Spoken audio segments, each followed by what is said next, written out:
Chicos, los que están conectados, ¿escuchan? Buen día, sí se escucha. Sí,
Buenos días.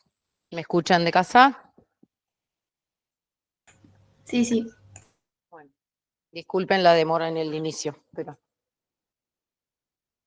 Bueno, vamos a empezar hoy, a dar hoy, el tema de quemados. Nosotros para hablar de quemados, ustedes todavía no han dado, creo que nada de quemados. ¿Sí ya dieron? Ah, ya dieron en clínica. Bien, bueno. Es una clase muy parecida a esta.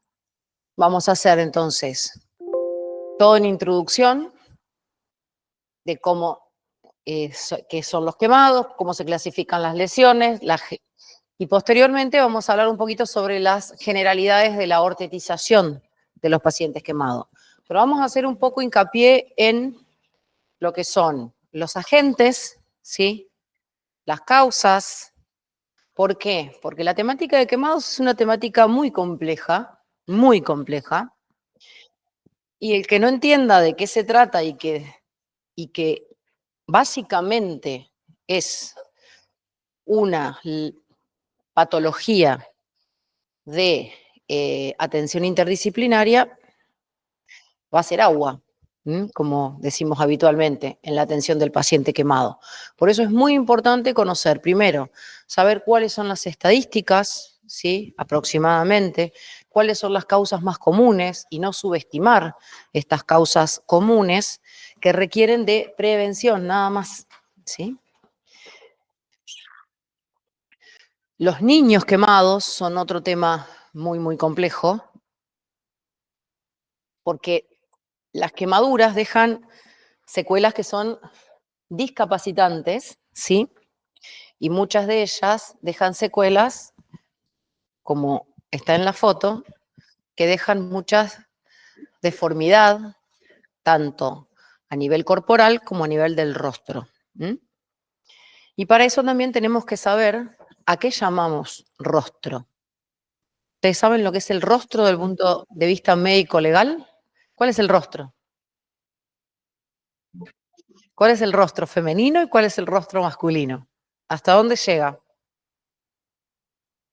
Lo van a ver en estética seguramente en el último año, pero el rostro masculino incluye todo lo que es la cara, desde implantación de los pelos, del pelo, hasta la implantación de las orejas, la región anterior del cuello, hasta donde cerraría una camisa.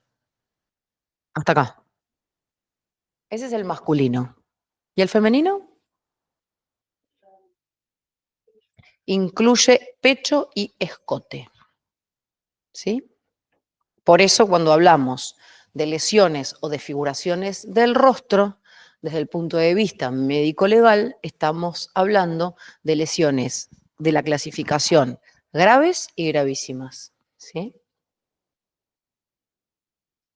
Información así. Vamos a empezar. Los objetivos de esta clase van a ser aplicar los conocimientos adquiridos en asignaturas anteriores y posteriores, definir y clasificar las lesiones por quemaduras, reconociendo los agentes causales, clasificar las lesiones según el grado, la extensión, la localización, pronóstico, la evolución y las secuelas, conocer las características del gran quemado, del quemado menor y el tratamiento básico adecuado para cada caso, destacar la importancia del kinesiólogo en el equipo interdisciplinario para el tratamiento precoz y la rehabilitación general del paciente quemado en sus diferentes etapas, ¿sí? Y reconocer y utilizar correctamente los vendajes y las ortesis en el paciente quemado. Esto no se puede manejar acá. Ah, sí. ¿Cómo se define a la quemadura? Primero y principal, es un trauma prevenible, ¿sí? Que no debería suceder si es prevenible. Que compromete piel, mucosas y tejidos subyacentes. Es producto de la acción de agentes físicos, químicos y biológicos. Y la lesión va a depender de la cantidad de energía involucrada, del tiempo que esta energía se sostuvo aplicándose, de las características de la zona afectada. No es lo mismo la cara, la axila o la región dorsal o la cara anterior del muslo, no es lo mismo y ya vamos a ver por qué. Y también las condiciones de nuestro paciente, las condiciones previas de nuestro paciente, o sea, todas las patologías previas que pueda tener nuestro paciente o las condiciones, las situaciones que se dieron también coadyuvantes en el momento de la quemadura, porque puede ser un politraumatizado más quemado, ¿sí? Por ejemplo. Y todo esto va a determinar la lesión, las repercusiones locales, las repercusiones sistémicas que va a tener nuestro paciente, e incluso todo esto puede conducir a la muerte. El 1% de los quemados, digamos, graves, fallece dentro del primer mes de internación. Desde el punto de vista epidemiológico, las quemaduras constituyen un gran problema de salud pública a nivel mundial y se habla de aproximadamente entre 180 y 200.000 muertes por año por quemaduras. Es un montón, ¿sí? Sobre todo donde en los últimos años yo creo que han disminuido las lesiones más comunes y de la vida diaria y han aumentado por las cuestiones bélicas, ¿sí? Es una de las principales causas de morbilidad que incluye hospitalización prolongada, desfiguración de rostro, discapacidad y un gran impacto psicológico, porque deja secuelas muchas veces irreversibles y los pacientes no se identifican en lo que ven como secuela de esto, ¿sí? En la Argentina se dice que 190.000 personas al año sufren quemaduras de diferentes grados, ¿sí? Quizá todos hemos tenido alguna quemadura simple, común, leve, una quemadura tipo A, que ya vamos a ver cuál es. El 10% de todas estas corresponden a la clasificación de Graves, que ya la vamos a ver cuál es, de grado 3 y grado 4, que son las graves y críticas. El 60% son adultos, el 40% son niños. La tasa de mortalidad oscila entre el 18 y el 20%. 2/3 de todas las quemaduras ocurren en el hogar. Es alto el porcentaje, ¿no? 2/3 de todas las quemaduras ocurren en el hogar. O sea que son prevenibles. ¿Mm? Por lo tanto, si se puede prevenir, dice un refrán, no es accidente. Accidente es un hecho fortuito. ¿Mm? Lo que se puede prevenir no es accidente. Hay que tener en cuenta eso. El 10% necesita hospitalización, de las cuales esa hospitalización, la mitad de esos pacientes requieren hospitalización en servicios especializados de quemados. ¿Sí? Bien. Y el 1% muere a causa de las lesiones. O sea que las estadísticas de las quemaduras son importantes. ¿Saben cuál es el hospital principal de la Argentina que maneja quemados? De Buenos Aires, el Instituto del Quemado de Buenos Aires, ¿sí? Que fue creado por el doctor Benaín. El doctor Benaín fue el pionero en cirujano de especialidad, fue pionero en la especialidad de pacientes quemados, a través de un hecho fortuito, como lo hablaba él. Él era médico practicante, como se llamaba en esa época, a los médicos residentes, en el Hospital Argerich de Buenos Aires. Hubo un gran incendio en un conventillo en la ciudad de Buenos Aires. Les aclaro que el doctor Benaín murió en el año 2023 con 103 años y una lucidez hasta sus últimos días. El doctor Benaín, su jefe de servicio, le encomienda la atención de una familia completa que se había quemado en ese incendio de ese conventillo. Y esa es la primera vez que él toma contacto con grandes quemados. Y empieza a trabajar ante ese hecho fortuito que le toca o le asignan atender. Y ahí es donde se da el puntapié en la medicina de quemados en la Argentina. Porque él asiste a esta familia, se ocupa de toda la familia, del tratamiento de esta familia quemada, y luego, al observar de que qué formación había, qué especialidad había en quemados, nada, nada. Se atendían los servicios que había. Bueno, él empieza a trabajar, a formarse, se va a Estados Unidos, está 8 años en Estados Unidos haciendo, y eso fue más o menos como en el 42, 43, por ahí. Muy joven, se va a hacer la especialidad en quemados, regresa, abre un servicio, se abre el servicio de quemados del Hospital Argerich y luego abre el Instituto del Quemado, del que fue director casi 40 años. Fue el director del Instituto del Quemado que hoy conocemos, ¿sí? Bien.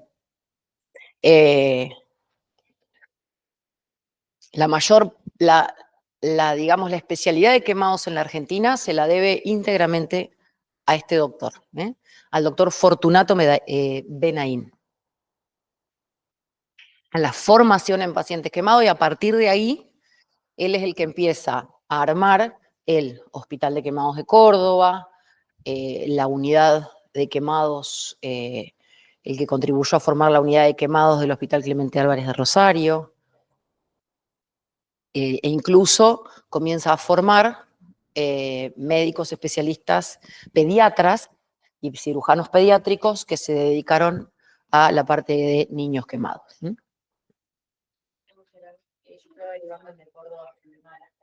Ajá. Sí, claro. Es una especialidad. Hay kinesiólogos que se dedican a rehabilitar pacientes quemados, ¿sí? Que están en las unidades de quemados, te diría que casi exclusivamente. Bien. ¿Cuáles son los factores de riesgo para las quemaduras de acuerdo a la Organización Mundial de la Salud? La primera son estas que ven acá, las tareas domésticas precarias, el hacinamiento y las faltas de medidas de seguridad.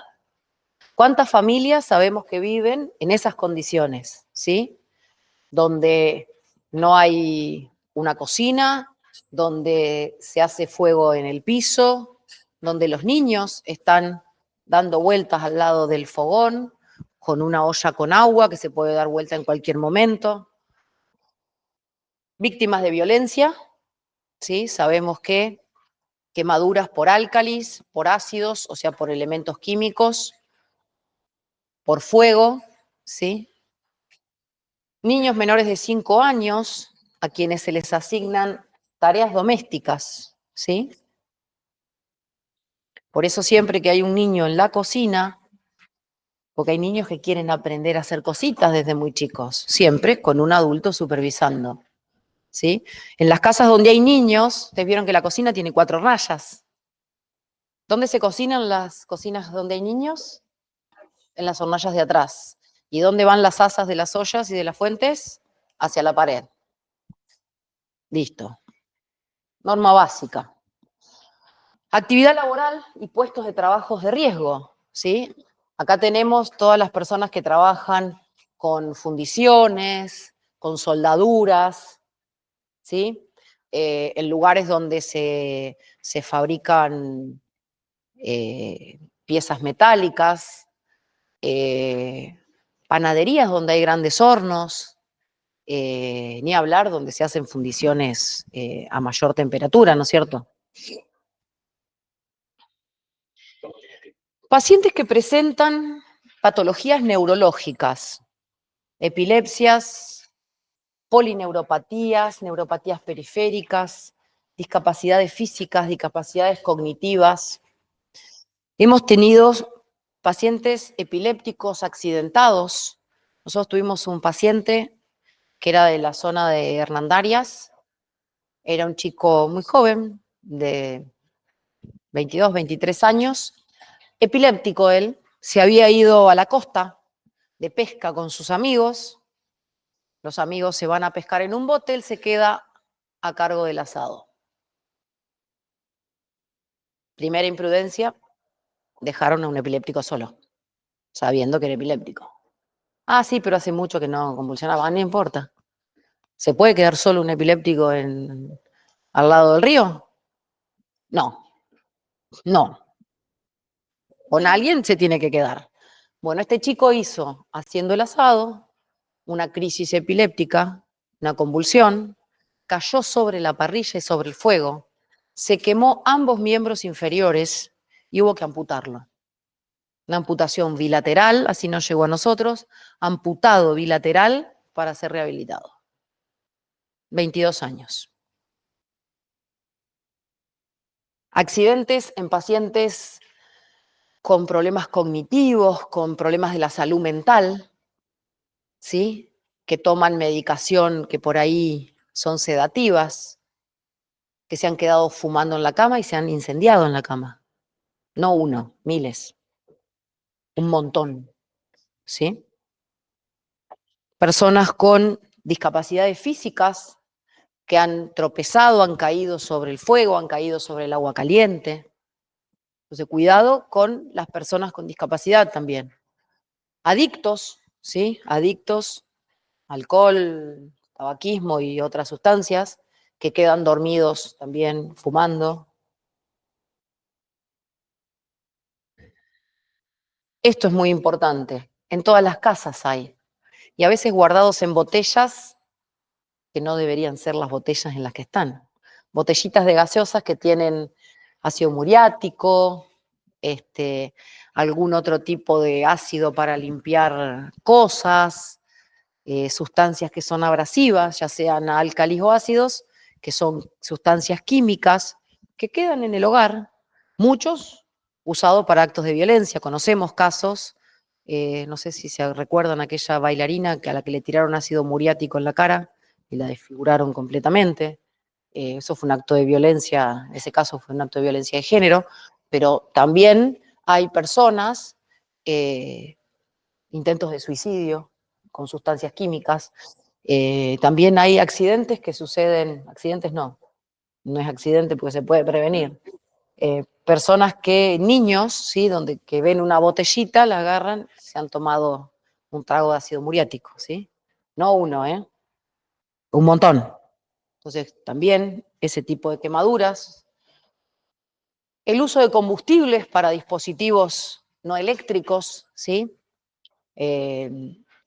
Estufas a querosén, los faroles, ¿sí? Las velas, en un incendio, en un corte de luz uno prende una vela, cuidado con la vela, ¿dónde la ponemos? Siempre en alguna superficie que si se cae quede dentro de ese plato. Yo siempre les digo, van a prender una vela, un plato grande, que si la vela se cae siempre quede dentro del plato, no afuera. El plato de cerámica, de metal o de vidrio no lo va a quemar, ¿sí? Si cae afuera, quema la madera de la mesa, la melamina o de lo que sea, donde esté apoyado. Y también el uso de pirotecnia. Por suerte, en los últimos años ha disminuido mucho el uso de la pirotecnia, muchísimo. Primero por la prevención y segundo porque sabemos que la pirotecnia es muy agresiva para personas que tienen algún tipo de trastorno del espectro autista, personas adultas mayores que no soportan el ruido, también los animales que se asustan, que generan como mucho estrés. Entonces, eso ha disminuido el uso de la pirotecnia y también los costos de la pirotecnia. La pirotecnia es cara, ¿sí? Más allá de todas las lesiones que hemos visto, hoy una Navidad, un Año Nuevo, las guardias reciben alguno que se quemó con la pirotecnia o un ojo lesionado, pero no es la barbaridad de lesionados que recibíamos hace 25 años atrás, 20. Eran manos explotadas por rompeportones, pero explotadas, literal. Dedos amputados, ojos, vaya a saber a dónde fueron.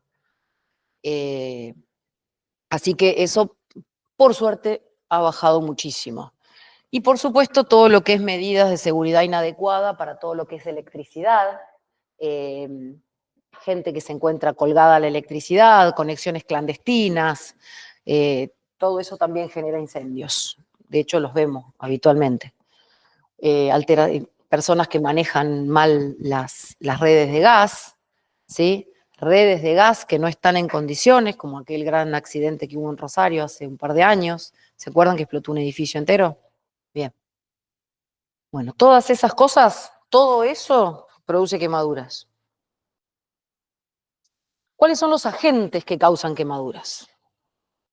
El que me quiere preguntar algo me para, ¿eh? Porque yo me entusiasmo hablando de quemados, porque me encanta el tema.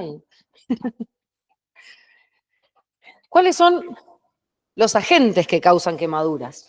Como verán, la clase excede la ortetización del paciente quemado, ¿eh? Es una clase de quemados.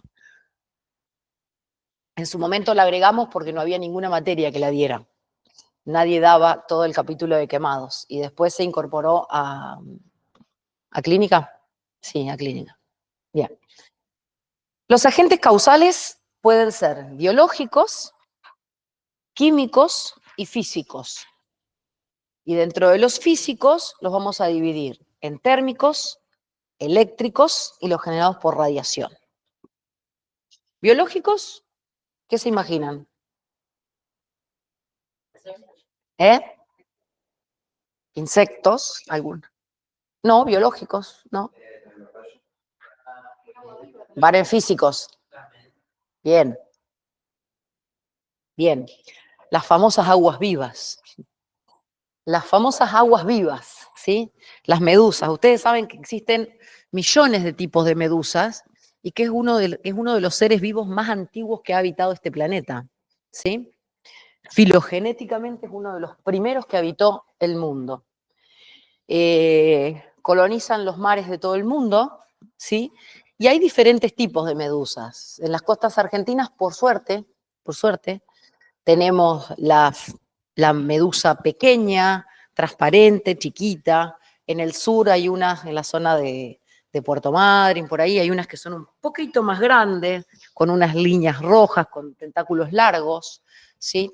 Y después hay una que suele aparecer periódicamente, pero más que en la costa argentina, aparecen más en la costa uruguaya y del sur de Brasil, que es esa señora que está acá, que se llama Carabela o fragata portuguesa. Y yo las conozco porque ando mucho en el agua. Y les puedo asegurar que son jodidas. Bueno, el problema con las medusas es las que las comunes generan una zona de ardor donde uno las toca, un enrojecimiento y suele pasar rápido.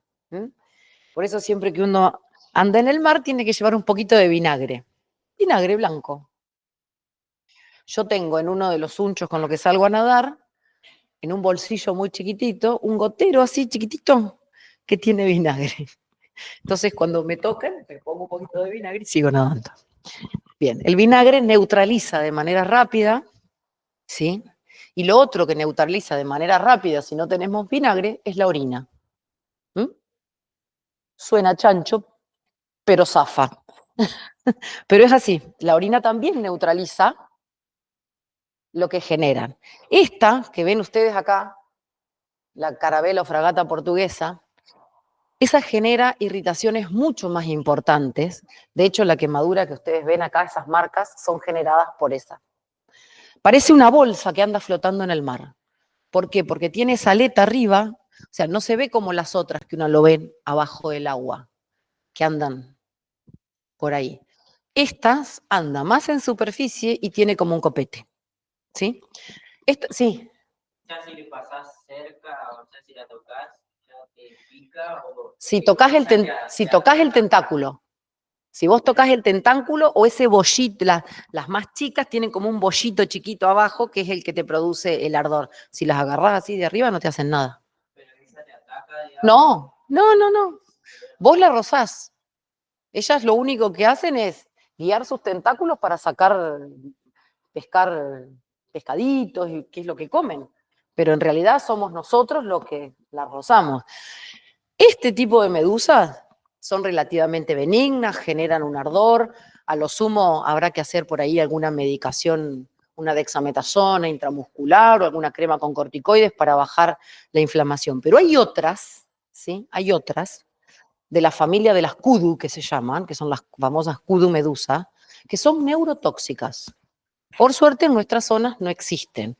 Sí existen en las zonas de Australia, en la costa sur y este de África, y sobre todo en la zona de Australia y Nueva Zelanda, las famosas kudu medusa. La kudu medusa es una medusa neurotóxica que mata al contacto con el tentáculo. Tiene como unas espinitas en los tentáculos que se clavan y liberan una toxina neurotóxica como el veneno de una víbora, ¿sí? Y en general producen una parálisis en los pocos minutos después de haber pasado esto. No hay acá, en nuestra zona, no hay. Pero sí las hay en esas zonas, ¿sí? Sobre todo cuando aparecen, se dan las alertas para que la gente no se meta. Australia y Nueva Zelanda tiene de todo un poco, como sabrán, o sea, tiburón tigre, tiburón blanco, digamos que está complicada la entrada al mar. Hay épocas que la gente directamente está ahí nomás, ¿sí? Bien. Y estas y las kudu andan dando vueltas. Después hay un montón de especies más, pero generan lesiones graves. Las nuestras, solo quemaduras, diría yo que de primer grado, ¿m? O de tipo A. Los químicos. Los químicos pueden ser ácidos o álcalis. Y también generan quemaduras. Ustedes recuerdan lo que eran las sustancias alcalinas y ácidas. ¿Dieron lo que es pH alguna vez? Dieron pH. Bueno. ¿Cuál es el pH neutro? 7. Bien. Todo lo que se aleje del 7 hacia abajo es, todo lo que se vaya hacia arriba del 7 es alcalino. Bien. Todo lo que se aleje de ese 7, ¿sí? Cuanto más lejos, más alcalino y más ácido. ¿Está? Bien. Y eso también genera quemaduras. Dentro de los agentes físicos tenemos los eléctricos. Y dentro de los eléctricos tenemos los naturales, como son los rayos, ¿sí? Los rayos producen una descarga eléctrica, diría yo que incuantificable, ¿sí? Por eso es que matan al solo contacto. Hay poca gente que se ha salvado de famosa frase que lo parte un rayo. Bueno, te parte un rayo, sí, sin dudas, ¿sí? La descarga eléctrica que produce una quemadura severa. Muchas personas se han salvado de esta descarga de rayos o han formado parte del elemento conductor del rayo, ¿sí? Ha ingresado por algún sector y ha salido por otro. De hecho, en la entrada y en la salida presentan grandes quemaduras, ¿sí? Después están las lesiones eléctricas domésticas, o sea, la de casa. Nunca nadie le pegó una patada. La electricidad nos ha sentado. ¿Sí? Bien. Por eso en los hogares siempre es conveniente tener disyuntores eléctricos, ¿sí? Hay casas donde hay monofase y hay casas donde hay luz trifásica. Cuidado con la trifásica porque siempre puede generar mayor daño. Y ni hablar de las conexiones eléctricas industriales que generan mucho mayor descarga. Y ni hablar de las torres de alta tensión. Ustedes saben que, ¿conocen las torres de alta tensión? Las que están en la ruta, los muñecos de hierro. Nosotros tenemos una represa, que es la represa de Salto Grande, desde donde salen estas torres de alta tensión y cruzan toda la provincia. Bien. En toda la zona rural, donde viene la línea de alta tensión de Salto Grande, las personas que viven, habitan en los campos donde hay estas torres, saben perfectamente que no deben acercarse hasta determinada cantidad de metros, que no deben tocar las torres, ¿sí? Solo suben a las torres las personas que se encuentran preparadas para hacerlo, que son personal, ¿sí? De la industria eléctrica, y conocemos que ha habido accidentes, sobre todo de personas que trabajan con cosechadoras y este tipo de cosas, cuando han cruzado por debajo de los cables. Ha habido muchas personas electrocutadas por eso. Sí. Claro. En la concesionaria de Toyota, mi viejo trabaja ahí empleado, y el loco estacionó, estacionó el camión con los autos abajo de los cables de alta tensión, y el boludo cuando fui a bajar, Sí. tocó, porque se acerca el camión. Estacionó abajo. Sí, tocó el cable, y cuando tocó el camión, saltó y cayó de boca, y la explosión que se escuchó fue el cráneo. Bueno, no se jode con la electricidad. Bien. Vieron que a veces nos las damos de electricistas en los domicilios, ¿sí? A veces nos las damos de electricistas y queremos arreglar algunas cositas. Si no sabemos, no. Si no estamos preparados, si no tenemos el calzado adecuado. Seguimos. Radiación. Las quemaduras por radiación, ¿sí? Por los rayos ultravioletas tipo A y tipo B, son de las más comunes que vemos todos los días, sobre todo cuando empieza esta época. Empieza la época del sol, empieza la época de que andamos mucho más al aire libre, ¿sí? Y de estar tapados hasta acá, salimos todo el día al sol. Y algunos somos más oscuritos, y la melanina nos protege, pero hay otros que son más blanquitos, ¿sí? Sobre todo las personas de piel muy clara, ¿sí? Estas radiaciones generan esas quemaduras. Quemaduras de grado tipo A, yo he visto por el sol, he visto quemaduras tipo AB, quemaduras severas, ¿sí? También los rayos X en exceso de radiación pueden generar quemaduras, los isótopos radioactivos y por supuesto la energía atómica, ¿no? De más está decir lo que sucedió en Chernobyl hace un par de años, ya como 30 ya, 20 y pico, no, más de 30 no. Los otros días estaba leyendo un informe. No, Chernobyl, no, en el 45 fue la bomba atómica de Hiroshima y Nagasaki. No, sí, Chernobyl deben llevar 27 años. No sé si llegamos a los 30, ¿alguien que se fije por ahí? Creo que son 27, 28 años. Y, por supuesto, y después la otra, la de Japón, ¿cómo se llamaba? No, la otra, la última. La última, la de la que se rompió el reactor nuclear. No.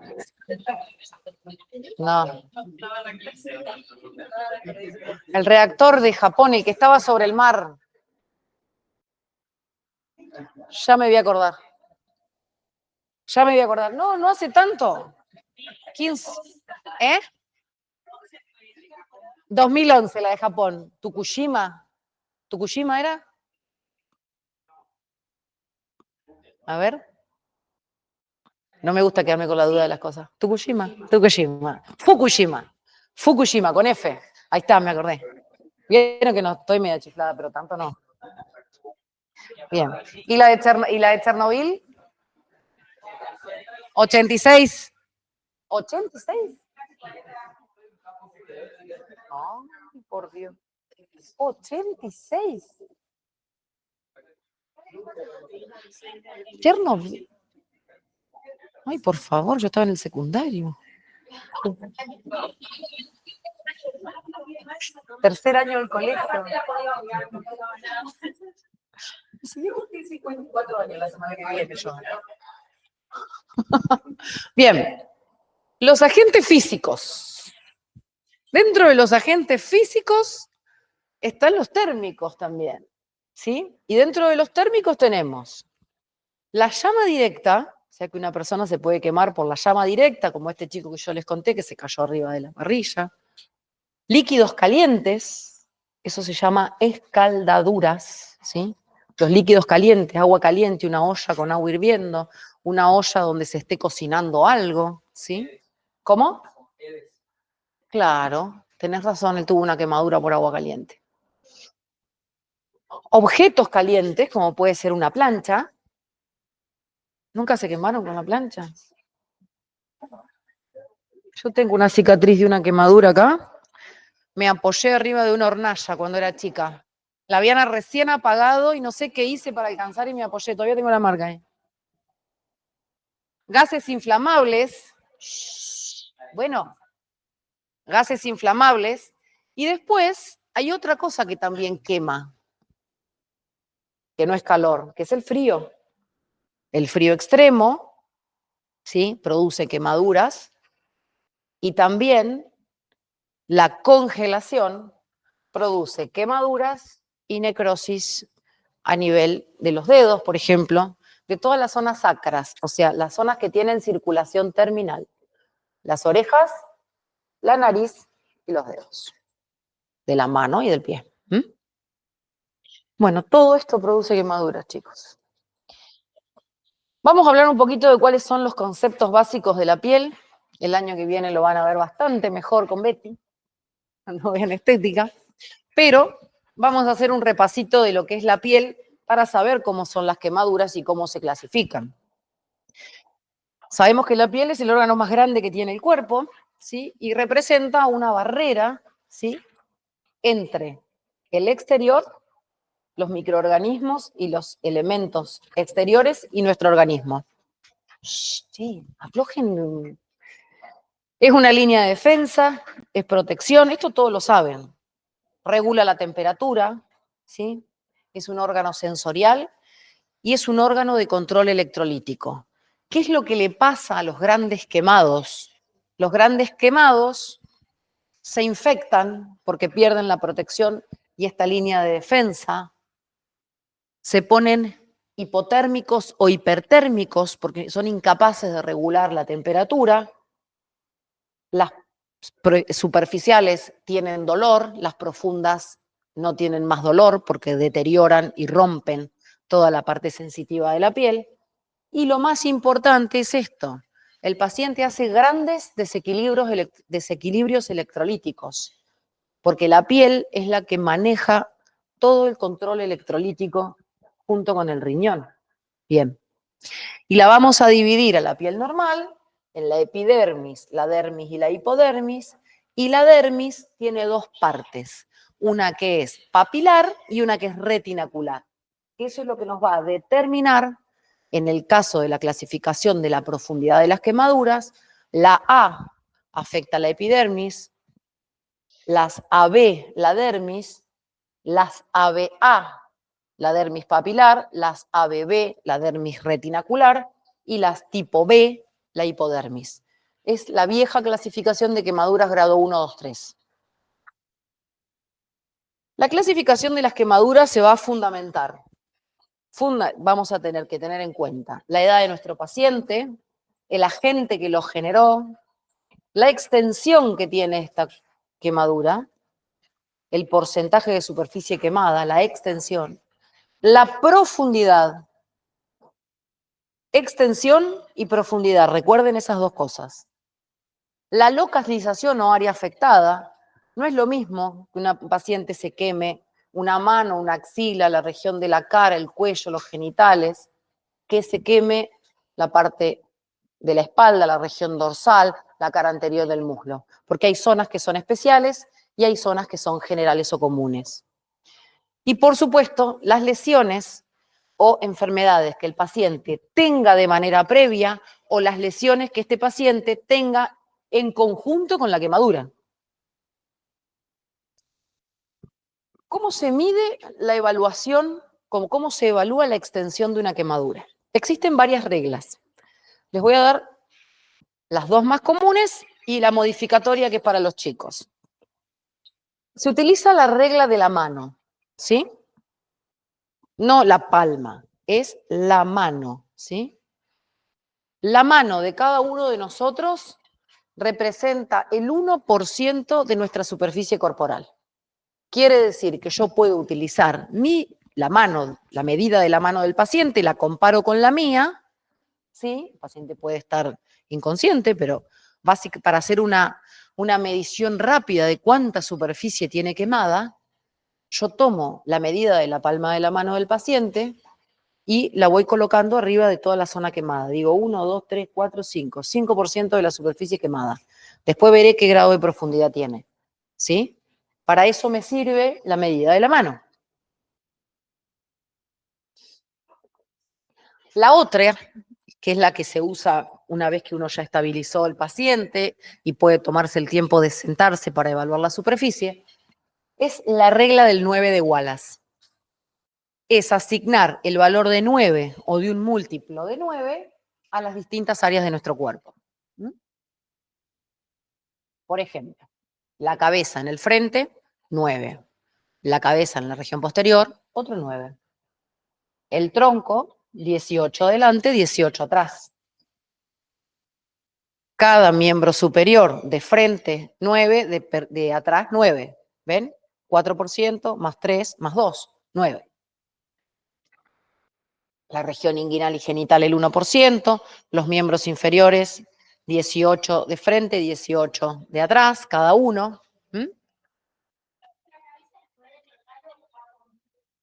Es 9 de frente, 9 de atrás. Bien. Y para los chicos, ustedes saben que los chicos tienen la cabeza mucho más grande que los miembros. En porcentaje corporal me refiero, ¿no? Entonces, las cartas de Louis Braun son las que se utilizan para, o sea, esto no hay que repetirlo ni saber cuánto mide cada parte, ¿eh? O sea, simplemente estas son las cartas, la de los 15 años es igual a la del adulto, y de acuerdo a la edad que tenga, menor de un año, 5 años y 10 años, es que se van, digamos, la cantidad de porcentaje de la cabeza, cuanto más chiquito tiene más en la cabeza y menos en los miembros. Fundamentalmente a nivel de los miembros inferiores. Y a partir de los 9 usamos la regla del 9 de Wallace, de los 15, perdón. Entonces, esto es para que tengan el concepto de que existen estas cartas. Nadie, salvo los que trabajan con quemados todos los días, nadie sabe. Están, o sea, uno la busca y la mira y listo, ¿tá? No hay que aprenderse todos los números. Pero sepan que va disminuyendo la cabeza con los años, disminuye la cabeza y aumentan los miembros inferiores. ¿Cómo se clasifica la profundidad de las lesiones? ¿Sí? Y esta es la clasificación que hizo el doctor Benaim, ¿sí? Por eso la usamos. Las va a dividir en profundidad tipo A, tipo AB y tipo B, y las AB las divide en ABA, si afecta la dermis papilar, y ABB, si afecta la dermis retinacular. Y acá tenemos los dibujitos. La tipo A es una quemadura superficial que afecta solo el plano de la epidermis, ¿sí? Podríamos decir que esta es la que nosotros llamábamos antiguamente la quemadura tipo 1, ¿sí? Produce un gran enrojecimiento, eso se llama eritema. Esta es la típica quemadura solar de muchas horas de exposición solar, o cuando nos quemamos y podemos sacar rápidamente la mano de una plancha, de agua caliente que nos salpicó, etcétera, o de una brasa que estamos haciendo el asado y una brasa al pie, ¿sí? Porque andamos en pata. Seguramente, o en ojotas. Flictenas. Las flictenas, ya se las voy a mostrar. La flictena es una ampolla inflamatoria. Es la gran ampolla que se forma, bueno, se llaman flictenas. Es una lesión rojiza que a veces puede tener un punteado hemorrágico, que se ve más rojiza en algunos lugares. Tiene hiperalgesia. ¿Qué quiere decir que tiene hiperalgesia? que duele y mucho, ¿sí? Esa quemadura del sol que hay, que nadie me toque, que nadie me roce, que la remera no me toque, bueno, ese dolor insoportable. Esta quemadura regenera espontáneamente y sola en 7 días. Esta quemadura cura en el periodo agudo. En esos primeros 7 días se curó. Eso es una flictena, son grandes. Esta es una persona que estuvo al sol, como verán, borde de la ropa, ¿sí? Ahí tienen las flictenas. Son personas muy de piel muy clara, ¿sí? Que con poca capacidad de defenderse del sol, que quedan con esas quemaduras. Bien. ¿Lo han visto esto? Bien, todos los días. Verano empieza. Bien. Vamos con las tipo AB. La tipo AB es una quemadura que se llama de tipo intermedia y va a afectar al plano epidérmico y al plano dérmico. Si afecta a la dermis papilar, que es la más superficial, la vamos a llamar ABA. Y se va a comportar de manera similar a la quemadura previa, a la tipo A, similar. Va a demorar un poquito más. Y la cuando se produce la quemadura de tipo ABB, que quema la dermis retinacular, esa ya va a comportarse más como si fuera una de tipo B, se va a parecer más. Producen escaras, son escaras rosadas o blancas. La tipo ABA va a regenerar espontáneamente, más o menos 15 días. La tipo ABB, si es muy profunda y afecta la totalidad de la dermis retinacular, se va a comportar como una B y puede demorar. Si ¿puede regenerar espontáneamente? Sí, pero va a llevar mucho más tiempo, 21 días o más. Y muchas veces puede requerir de injertos. Muchas veces puede requerir de injertos. Esa es una escara blanca, intermedia, bastante característica de una tipo AB. Y por último, la quemadura tipo B, que es una quemadura muy profunda, que afecta hasta la hipodermis. No les dije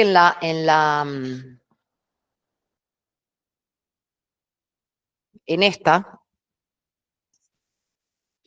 en relación al dolor.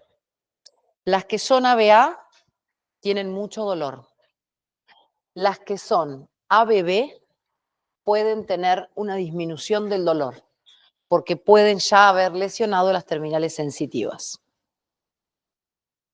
Cuando una quemadura es tipo B, es una quemadura profunda que afecta la hipodermis y no duele nada. No duele nada porque las terminales tipo C sensitivas las liquidó, las quemó. Bien. Es una escara profunda, acartonada, dura, puede ser de color blanco, negro o gris. ¿Sí? Es un cartón duro. Y requiere de tratamiento quirúrgico, hay que realizar una escarectomía, esto es resecar la escara, y posteriormente realizar el injerto de piel. Normalmente, el injerto de piel se realiza si el paciente tiene zonas dadoras sanas, se saca piel del mismo paciente y se injerta piel del mismo paciente. A veces hay que utilizar estas coberturas de pieles sintéticas, ¿sí? Que son pieles liofilizadas, que vienen ya de la industria farmacológica, que la gente antes le decía piel de cerdo, piel de chancho, ¿sí? También se han utilizado en la cobertura de quemaduras la piel de un pescado, que es la tilapia, la piel de tilapia. Antiguamente se han probado con un montón de cosas. Hoy ya vienen las pieles sintéticas liofilizadas para coberturas que son generalmente transitorias, son provisorias, ¿sí? lo ideal es realizar el injerto autólogo, o sea, injerto del mismo paciente, ¿sí? Bien. Para piel, habitualmente no. En una época se usó tantas cosas. La piel de tilapia, que es un pescado de escamas, hay un trabajo de un médico brasilero que la usó durante muchísimo tiempo, pero con buenos resultados. Como cobertura biológica, ¿no? Hay piel de banco, pero se produce por cultivo de piel. Es cultivos de piel. Se hacen cultivos que pueden ser de cualquier persona y también del propio paciente, porque si no el paciente la va a rechazar. Sí. Ajá. Normalmente quedan secueladas. Si se quemaron, quedan secueladas. Después es la función del kinesiólogo reeducar al paciente en esto de el déficit de sensibilidad, que ya lo vamos a ver. Bien, ¿cómo clasificamos a las zonas que se quemaron? ¿Se acuerdan que les dije que no es lo mismo quemarse la cara, el cuello, las manos, los pies, que el dorso, la cara anterior del muslo, la cara anterior del abdomen? Porque existen zonas neutras y zonas especiales. Denominamos zonas neutras a la espalda, al antebrazo sin involucrar, o el brazo sin involucrar los pliegues, a la región del hombro, de la espalda, del abdomen. Esas son zonas neutras, que son zonas con poco movimiento, donde la retracción cicatrizal suele ser mucho menor. Y la posibilidad de que nos quede alguna secuela funcional es escasa, ¿sí? Que además estas zonas, el abdomen, la cara anterior del muslo y la región de la espalda, también son denominadas, cuando están sanas, zonas dadoras de injertos. Y después tenemos las zonas especiales, ¿sí? Que pueden dejar secuelas, tanto estéticas como funcionales. Cara, cuello, axila, las mamas, los genitales, la zona de los pliegues, pliegue del codo, pliegue de axila, pliegue posterior de la rodilla. ¿Mm? Es muy importante porque miren las retracciones que deja. Todas estas zonas, cuando están quemadas en el periodo agudo, van a requerir no solo del tratamiento que corresponda, específico de acuerdo a si una quemadura A, B o B, sino que también va a requerir de la ropa específica, que es la ropa elastizada con bordes de silicona, más la ortetización, y vamos a utilizar todas las ortesis que nosotros vimos durante todo el cursado las vamos a utilizar para evitar este tipo de secuelas. Por ejemplo, utilizaremos una ortesis de camarero, ¿sí? En el caso de las que usamos para la PBO, para mantener la axila en abducción, ¿sí? Y que no se genere eso que ustedes ven ahí. En la mano, y utilizaremos ¿se acuerdan las Kleiner? Con un guante de silicona, y utilizaremos las Kleiner para movilizar a nuestro paciente, o aquellas ortesis había una que tenía como una pelota, ¿se acuerdan? Bueno, ese tipo de ortesis para que la palma de la mano no se retraiga, mantener los dedos separados, individualizados, en un guante para que no se peguen, porque los dedos se pegan, ¿sí? Y se hacen sindactilias traumáticas. ¿Qué patologías preexistentes nos van a condicionar o van a generar que esta quemadura evolucione de una manera que no es la deseada? Diabetes tipo 1, tipo 2, vasculopatías periféricas, epilepsia, otras enfermedades neurológicas, pacientes con enfermedades que son inmunosupresoras, insuficiencia renal, hepática, cardíaca, a pacientes con tumores previos, con neoplasias, en tratamientos especiales, ya sea con tratamientos de inmunosupresores.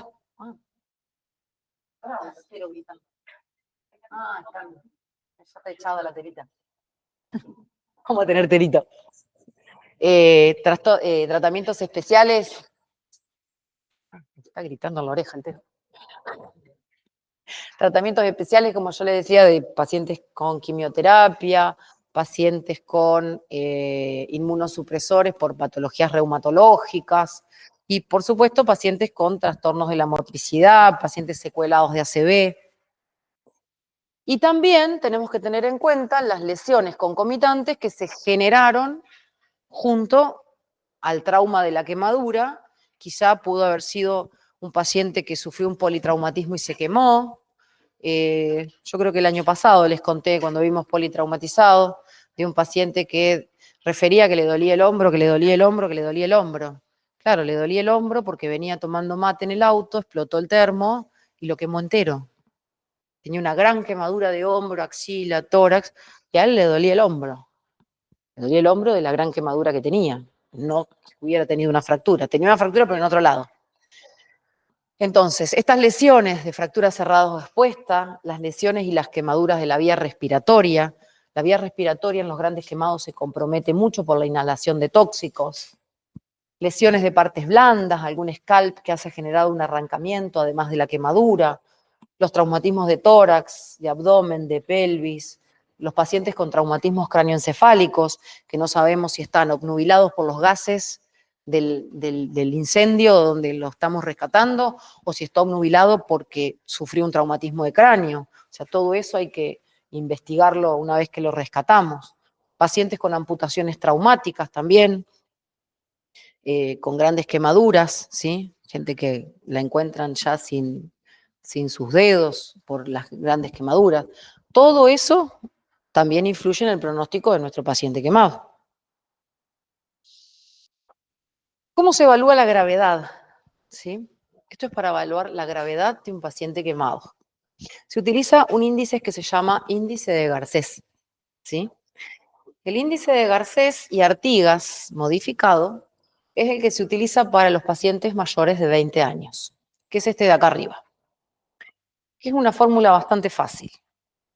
La edad del paciente más porcentaje de quemadura tipo A por 1, más porcentaje de quemadura grado AB por 2 y porcentaje de quemadura B por 3. Estos son los porcentajes que se sacan en las unidades de quemados. Si este paciente es menor de 20 años, se le pone un número adelante, que es arbitrario, que es una fórmula, que es 40 menos la edad. Tiene 18, 40 menos 18. O sea, en vez de poner la edad del paciente de 55 años, acá es paciente de 18, bueno, 40 menos 18. Misma fórmula. Y en los menores de 2 años se utiliza la misma fórmula que vimos recién, el 40 menos la edad, más los porcentajes por 1, por 2 y por 3, más 20, donde 20 es un valor constante. Entonces, con esta fórmula yo saco el índice de Garcés, ¿sí? Este índice de Garcés me va a determinar la gravedad de la lesión. Si da entre 21 y 60 puntos, hablamos de leve o grado 1. Si es entre 61 y 90, hablamos de moderada o grado 2. Si hablamos de 91 a 120 puntos, es grave o grado 3. Y si es mayor de 120, es una quemadura de tipo crítica o grado 4. Y acá hay que tener en cuenta que todas las quemaduras graves o críticas no pueden ser tratadas en hospitales o en el sistema de salud convencional. Deben recibir asistencia e internación en las unidades de quemados y en las unidades de terapia intensiva de quemados. Esto que ustedes ven acá es el logo de la terapia intensiva de quemados. Y este es el logo de las unidades de quemados, ¿sí? Esto que está acá figura en todas las unidades de quemados. Cuando ustedes vean esto, es una unidad de quemados. Y si lo ven así, es la terapia intensiva de quemados, ¿sí? Que es donde deben ser asistidos los pacientes con lesiones graves o críticas. Las leves y las moderadas pueden ser tratados en los servicios asistenciales, por supuesto que con una complejidad de internación, etcétera, ¿no es cierto? donde haya un traumatólogo, un cirujano, un kinesiólogo, un clínico que pueda manejar, o un pediatra que pueda manejar a este paciente.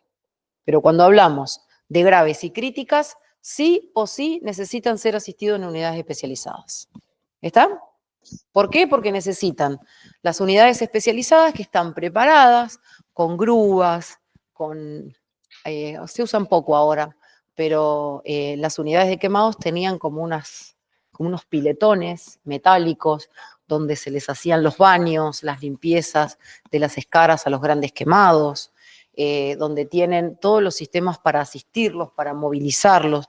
Es muy difícil el manejo del paciente quemado, muy difícil. Y son pacientes que llevan mucho tiempo internados, hay muchas bacterias que colonizan, ¿sí? Las unidades de quemados tienen un olor muy característico. Si alguna vez alguien entró o va a entrar, acuérdense de eso. Es un olor muy característico, porque hay una bacteria que suele colonizar las unidades de quemado, que son las pseudomonas, ¿sí? Y esa pseudomona genera un olor muy característico, que uno pasa, siente, acá hay pseudomona. Es así, o sea, uno lo sintió una vez y ya sabe lo que es. Son esos olores que quedan, o por ahí llega un paciente con una herida y uno, este tiene pseudomonas, por el tipo de olor.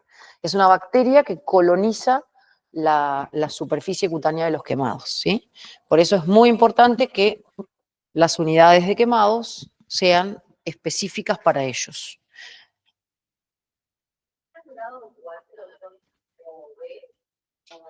¿No? De acuerdo al porcentaje. Esto, nosotros a eso lo determinamos con esto. Quizá tiene un porcentaje altísimo de superficie corporal quemada tipo 1. La profundidad no es grave, pero la extensión sí. Por eso es importante, acá hay superficie y profundidad. Yo hoy cuando les decía, teníamos que tener en cuenta la superficie y la profundidad son los dos determinantes de la gravedad de la quemadura.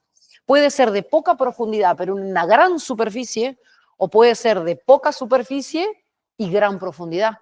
¿Está? Y de acuerdo a lo que hablamos recién, a las características, la profundidad la determinábamos con esto. Ahí están, con esto. La clasificación de Benaín me va a decir si es A, B o B. ¿Sí? Bien. ¿Cuáles son los conceptos básicos de la atención inicial de un paciente quemado? El paciente quemado, en primer término, debe ser considerado un politraumatizado. Por lo tanto, ¿sí?, se aplican los protocolos generales que hablábamos, ¿se acuerdan el año pasado de la atención inicial del politraumatizado? El ABCD, prehospitalaria, la atención prehospitalaria, la atención hospitalaria. A eso le vamos a sumar los protocolos específicos para los pacientes quemados. Lo primero que se hace en un siniestro donde hay quemados es retirar el paciente de la zona del siniestro. ¿Por qué? Porque si no se nos va a morir quemado, se nos va a morir asfixiado o aplastado por un derrumbe. Entonces, lo primero que se hace es retirar el paciente. ¿Quiénes retiran al paciente de la zona? Quienes se encuentren preparados para hacerlo, ¿sí? Porque si no va a pasar lo que pasó ¿en dónde? En Cromañón. Gente que se metió a sacar gente y terminó muerta adentro, por no encontrarse, bueno, en la parte, fue un antes y un después de Cromañón, ¿no? El manejo de la parte accidentológica en el caso de Buenos Aires, pero la asfixia es una de las lesiones que acompaña al gran quemado, ¿sí?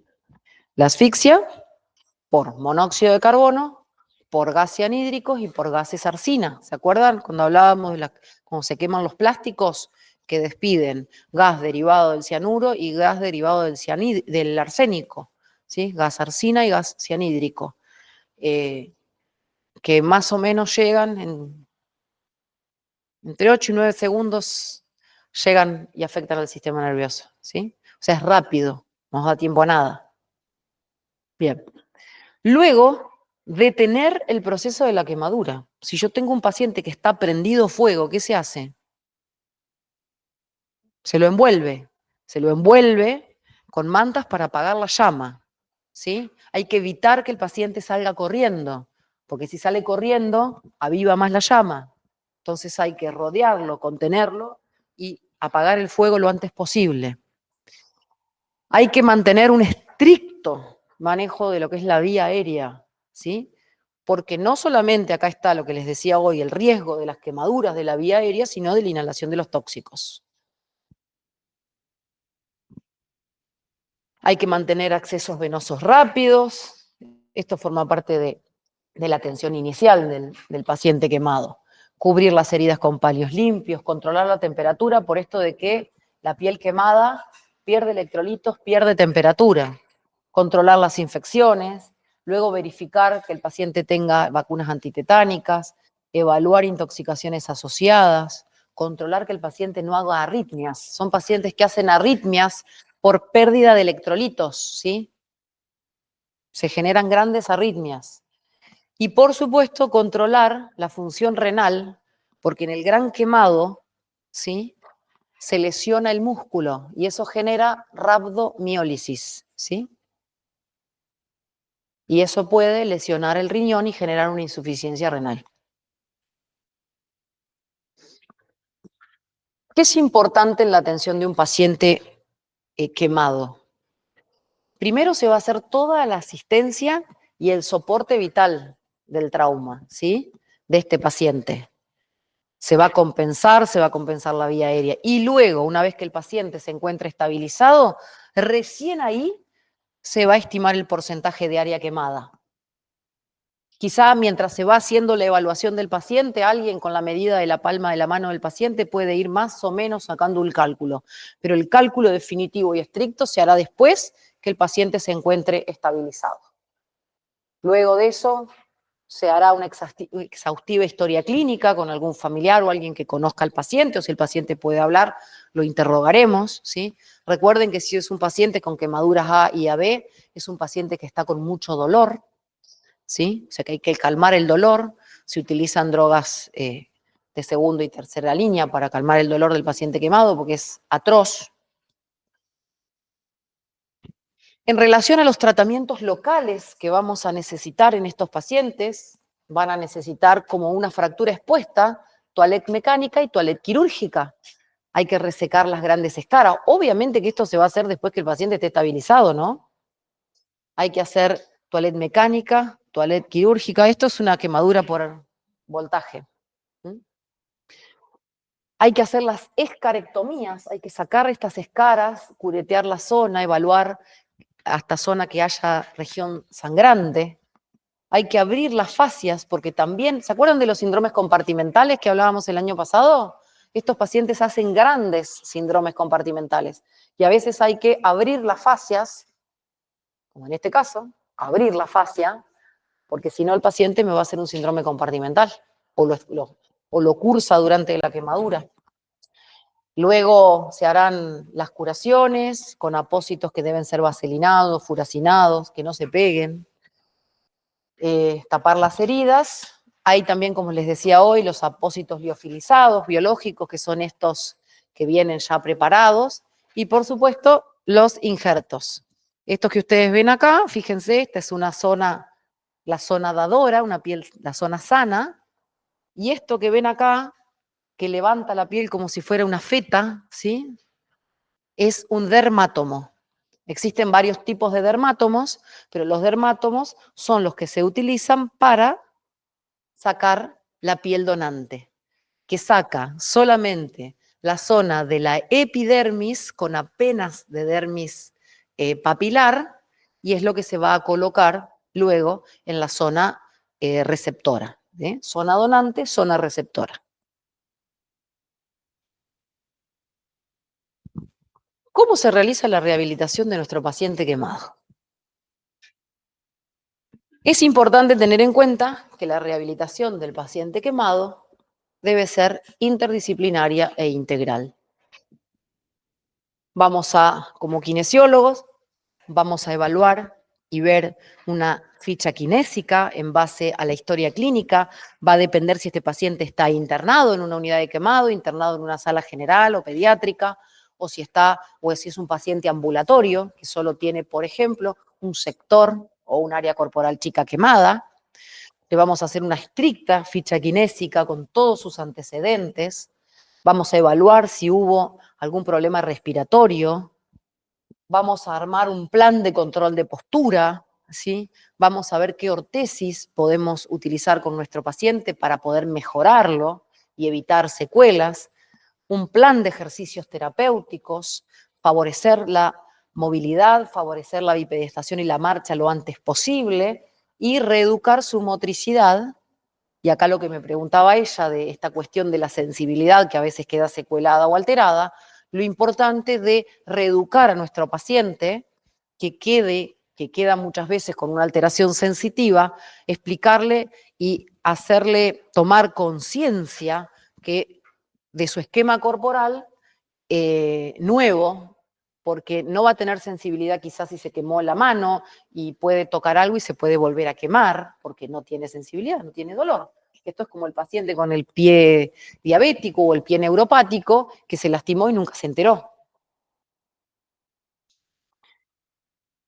Las etapas de la rehabilitación del paciente quemado son 3. La rehabilitación en la etapa o asistencia aguda, la rehabilitación en la etapa de injertos y la rehabilitación en el periodo de maduración, ¿sí? La rehabilitación en la asistencia aguda es corta, ¿sí? Es la más breve. Luego viene la etapa de los injertos, ¿sí? Que también es un periodo breve. Y la que demora, la que tiene más tiempo, que va más allá hasta casi los 2 años, es la rehabilitación en el periodo de maduración. La Lola está atrás del vidrio mirando. Mira así como mirando al sudeste. En la rehabilitación durante el periodo agudo, tenemos que tener presente que la cicatrización de cada persona es única, ¿sí? Es particular. Y además, acá vamos a tener que tener en cuenta todas las características previas y las afecciones previas o no que tenga nuestro paciente. Un paciente diabético, un paciente inmunocomprometido, un paciente en tratamiento con alguna patología, un paciente adulto mayor, seguramente va a llevar más tiempo que una persona sana, joven, en buen estado general, ¿sí? Que no tenga patologías asociadas. Pero más o menos el periodo puede variar un poquito, puede ser de hasta el doble, podríamos decir. Entonces, este periodo incluye desde el momento de la quemadura hasta que, en el caso de las quemaduras de grado A, o sea, las superficiales, van a madurar y van a curar en esta etapa. ¿Sí? O sea, las quemaduras superficiales o tipo A solo van a utilizar esta etapa. Porque dijimos que las superficiales van a curar en 7 días. Más o menos 7 a 15 días más, de acuerdo, si estamos hablando de personas con algunas patologías. Y las quemaduras más profundas, AB y B, van a continuar en las siguientes fases, que pueden ser la fase de injerto o la fase de maduración. Algunas AB no requieren de injertos, pero sí van a prolongar el periodo agudo y van a madurar 15, 20, 21 días, un mes, ¿sí? Prolongan el periodo agudo. ¿Está entendido eso? Bien. En el momento de la asistencia aguda, nosotros tenemos que promover el cierre de las heridas, prevenir las infecciones, controlar el edema que se genera en los pacientes quemados, movilizar las articulaciones, movilizar la zona cutánea, ver la fuerza y la resistencia que tiene nuestro paciente en las masas musculares, tratar de que no se nos atrofien las masas musculares, ¿sí? Movilizarlos, favorecer que el paciente pueda comer solo, higienizarse solo, o sea, realizar las actividades de la vida diaria de manera independiente, o por lo menos asistir a que esto se haga. Evitar contracturas y posiciones viciosas, ¿sí? Porque las quemaduras nos pueden dejar zonas de sindactilia, como habíamos hablado, adherencia. Y por supuesto, dar participación a la familia en todos los procesos terapéuticos. Es muy importante. ¿Mm? Acá tenemos algunos pacientes con sus vendajes y el kinesiólogo movilizándolo. Luego viene la etapa de injertos. La etapa de injertos dijimos que se utiliza en algunas AB, D y en las B. Se realizan las escarectomías y luego se realiza el injerto. Y esta pregunta ¿cuánto tiempo debo inmovilizar la zona donde está el injerto? 3 medio poco. La bibliografía dice que puede ser entre 5 y 10. Lo ideal es que la zona donde se recibió el injerto no se movilice antes de los 7 días. Por eso decimos una semana. 7 días. ¿Por qué? Porque necesitamos que se vascularice el injerto. Si yo lo movilizo antes, los microvasitos que comienzan a formarse se pueden arrancar porque se mueve precozmente y pierdo la vascularización del injerto. Entonces, decimos movilización a partir de los 7 días. Perdón, 7 días. Si el cirujano, el que operó al paciente, viene y me dice, no lo muevas hasta el día 10, ustedes no lo mueven hasta el día 10, porque es él el que sabe cómo fue la zona donante y la estabilidad que tiene ese injerto. O quizá hay una zona que los dejó con dudas y les va a decir, no lo muevan antes del día 10. Lo ideal es que puedan tener el contacto con el médico que operó a este paciente y decirle, doc, ¿cuándo movilizo el injerto? 7 días por protocolo, espero, antes, después. No, mirá, con este injerto lo vamos a mover ya, que cumplió la semana. Este no, este vamos a esperar 3 días más. ¿Está? Pero el número que nosotros manejamos es el día 7. ¿Está? Ya. Después dependerá de cada uno. Hay que armar un plan de ejercicios, ¿sí? Que es muy importante para prevenir complicaciones. Indicar las ortesis adecuadas de acuerdo a la región. Planificar los cambios de posición, ¿sí? Quizá si el injerto es en la región del codo y el cirujano lo dejó en una determinada posición, vamos a comenzar a cambiarlo de posiciones para que no se haga una rigidez o una retracción en la zona articular. Hay que trabajar en la estimulación sensitiva, ¿sí? Muy importante trabajar en la estimulación sensitiva. Y por supuesto tenemos que ir informando a nuestro paciente y al entorno de todo lo que vamos haciendo y para qué lo hacemos. Ahí están los injertos. Estos son los liofilizados, las ortesis que vamos a colocar. Y por último, el periodo denominado de maduración, que comienza con el epitelio estable del injerto y se prolonga durante 2 años. Y ahí sí vamos a empezar a trabajar en la destreza y la coordinación y amplitud de movimientos articulares, en adaptar ortesis de contacto total y posturales para evitar retracciones, controlar el edema, tratar de que no se generen cicatrices hipertróficas, que son los queloides.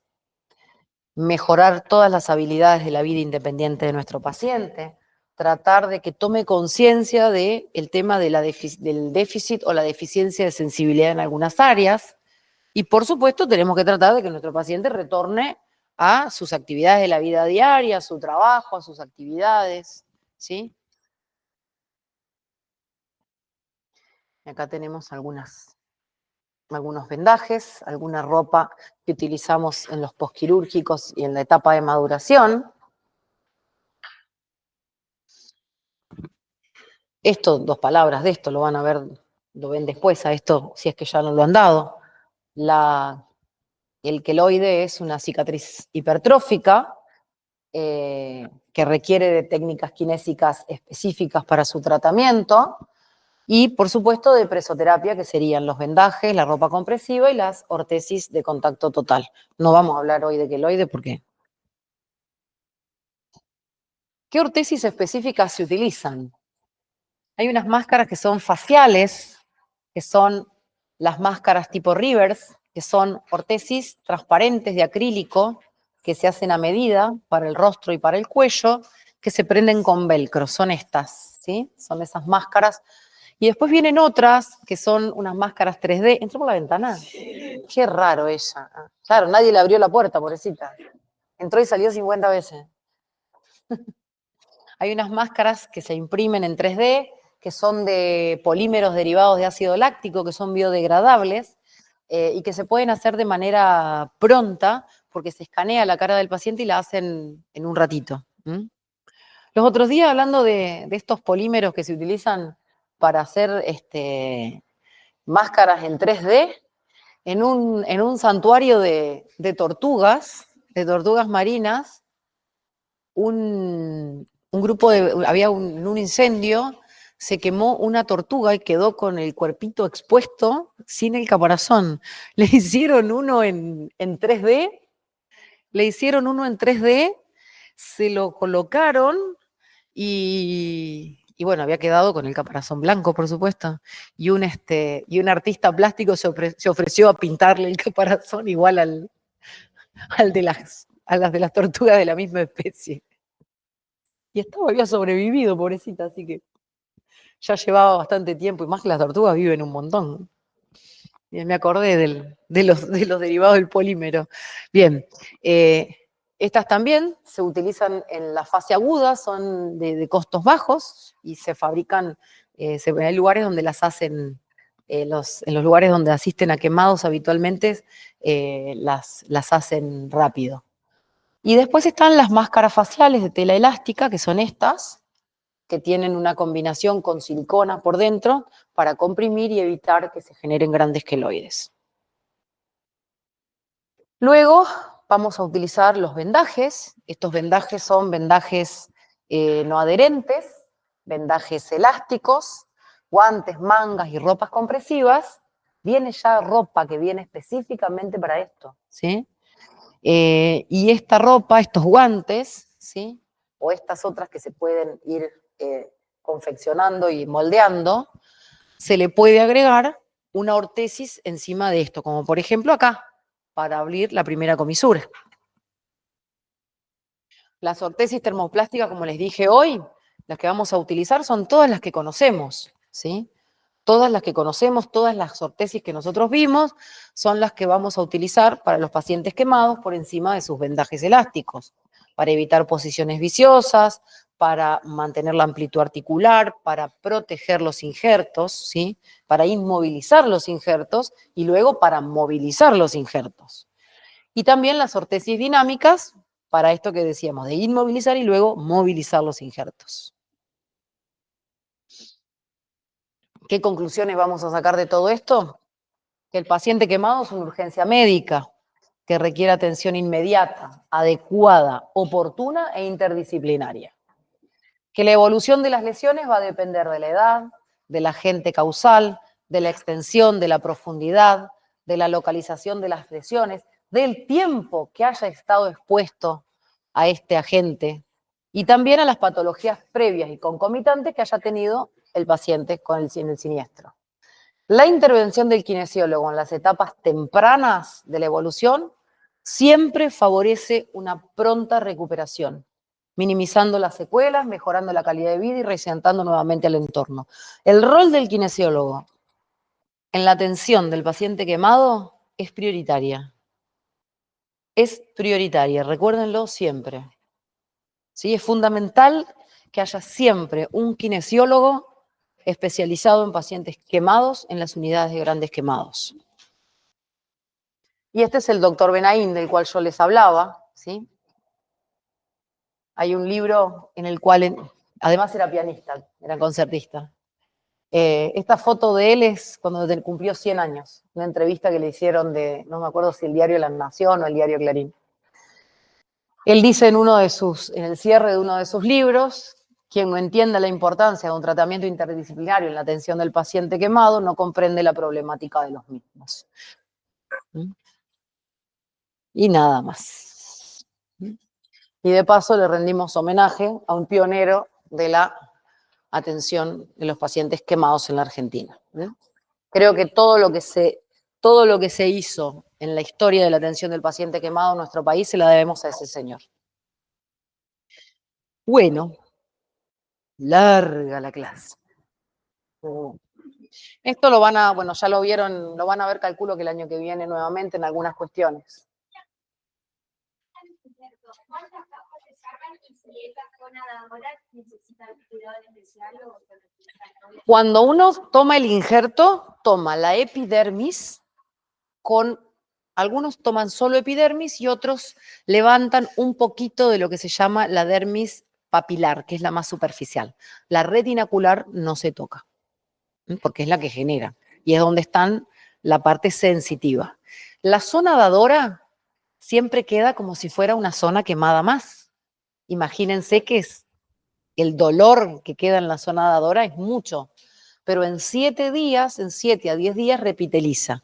Lo que se coloca luego de tomar el injerto en la zona dadora son lo que se llaman gasas vaselinadas o furacinadas, que quedan prácticamente adheridas a esa zona y a los 7 días comienzan a desprenderse cuando la piel comienza a regenerarse.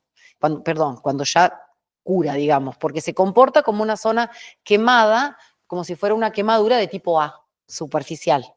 O sea, duele, molesta, queda una zona ligeramente enrojecida, pero a los 7 días termina la epitelización y ya el paciente ya no tiene más dolor. Sí, esas zonas dadoras, como las zonas quemadas, deben ser protegidas de las radiaciones, deben ser protegidas, cubiertas fundamentalmente, ¿sí? ¿Por qué? Porque son zonas que quedan con una gran sensibilidad. Por eso hay que cuidarlas mucho de la radiación solar intensa. O sea, ¿pueden andar al sol? Sí, pero en horas en las que no se genere tanto daño. Porque el sol no es malo, es bueno, es al revés. O sea, nos quisieron hacer creer también, como con los colesteroles. Pero bueno, la vitamina D la formamos con el sol, la melatonina con la cual nosotros después dormimos y descansamos, la genera la gran radiación solar que es durante el día, y muchas de las hormonas que nosotros fabricamos dependen fundamentalmente de la producción de vitamina D, ¿sí?